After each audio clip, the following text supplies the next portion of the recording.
All right, Shalom Akim, Zahab Spirit Wind Judah of the GMS Mississippi Camp, giving our honor and glory to the Heavenly Father, Yahweh, by Hashem Yahushai, by Hashem HaKodash. I also want to give double honors to our apostles of Great Millstone, Ruel. I want to say peace and blessings to the house of David the elect. All right. You know, this is the book entitled Illustration of the Holy Scriptures. Manners, customs, rites, traditions, forms of speech, antiquities, climate, and works of art and literature of the Eastern nations. What I want to go into, what I want to speak on today is, just bring out a little cookie, a little gem, all right, from Yahweh Shem Hawashai, all right, that, the Northern Kingdom is the Israelites as well, or the so-called Native Americans are the Israelites, all right, because, we know through prophecy, we could prove through prophecy who the Southern Kingdom, so-called Negroes, West Indians, and Haitians are. All right, but through customs, you could prove and prophecy who the so-called Native Americans are, man. But I think mainly through customs, man. All right, because they still maintain some of the customs of their forefathers, man.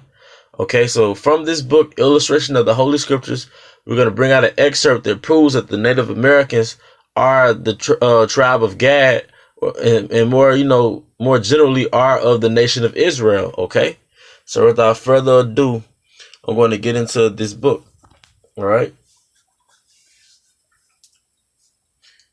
this is the book of Joshua, chapter 2. All right, because what this book does, it takes certain excerpts from the scriptures and it expounds on what the customs and what the nature of the world was back then, which will give you a visual and a better understanding of what you're reading about when you read certain parts of the word. Okay, Joshua chapter 2 verse 1, it says, "And Joshua the son of Nun sent out of Shittim 2 men to spy secretly, saying, Go view the land, even Jericho. And they went and came into a harlot's house named Rahab and lodged there." So it's going to bring out the account as to why they went to a harlot house to lodge there, because these are men who came out of town. Okay, it says, "Most of the eastern cities contain one caravansary, at least for the reception of strangers. Smaller places called coteries are erected by charitable persons or magnificent princes, and forests, plains, and deserts for the accommodation of travelers. Near them is generally a well and a cistern for the cattle. A Brahmin and a fakir often resides there to furnish the pilgrim with food and the few necessaries he may stand in need of. When bright in a dreary solitude, travelers in India were thus certain within a moderate distance to find one of these buildings appropriated for their accommodation, and were often supplied with the necessaries of life." Here's the point. Dr. Franklin says that among the Indians of North America, there is in every village a vacant dwelling called the stranger's house. Hitler the traveler is led by 2 old men who procure him victuals and skins to repose on, exacting nothing for entertainment. So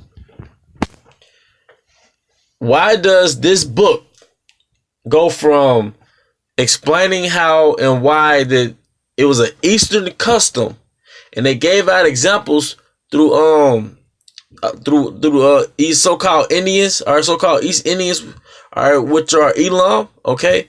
They gave examples of men of the Middle East and why they had accommodations, vacant buildings for travelers. Why did they go from men in the East having accommodation for travelers to Native American Indians having accommodation for travelers? Because the Native American Indians are men of the East. Point blank, period, man. I'm going to read that again, okay? It says, Dr. Franklin says that among the Indians of North America, there is in every village a vacant dwelling called the stranger's house. Hitler the traveler is led by 2 old men who procure him victuals and skins to repose on, exacting nothing for entertainment. Making that comparison of the Native Americans, because of their hospitality, had vacant houses, which were accommodations for travelers who were traveling from out of town.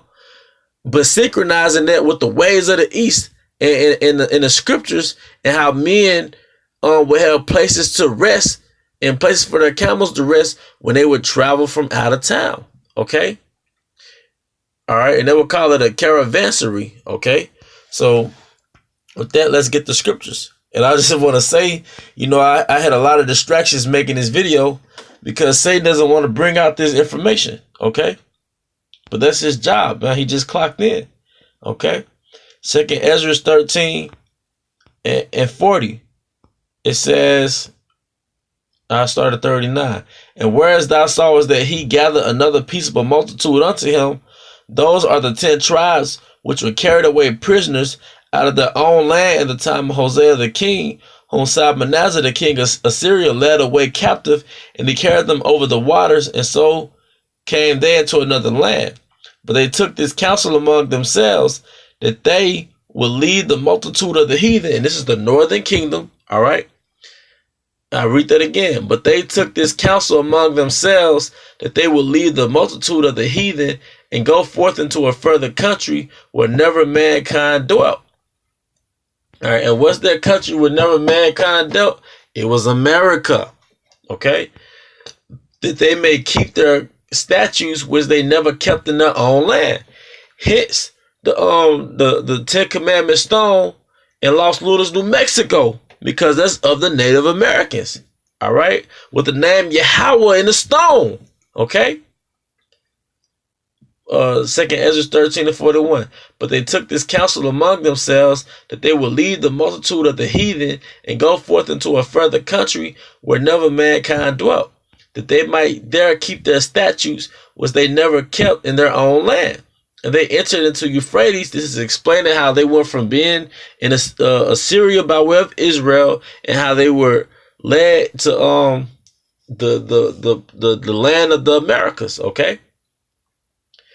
All right, verse 43. And they entered into Euphrates by the narrow places of the river. For the Most High then showed signs for them and held still the flood, so they were passed over. And through that country there was a great way to go, namely 1.5 years in the same region that's called Osiris. Then dwelt they there until the latter time, and now when they shall begin to come. All right. So, hey, that's pretty much the point, man.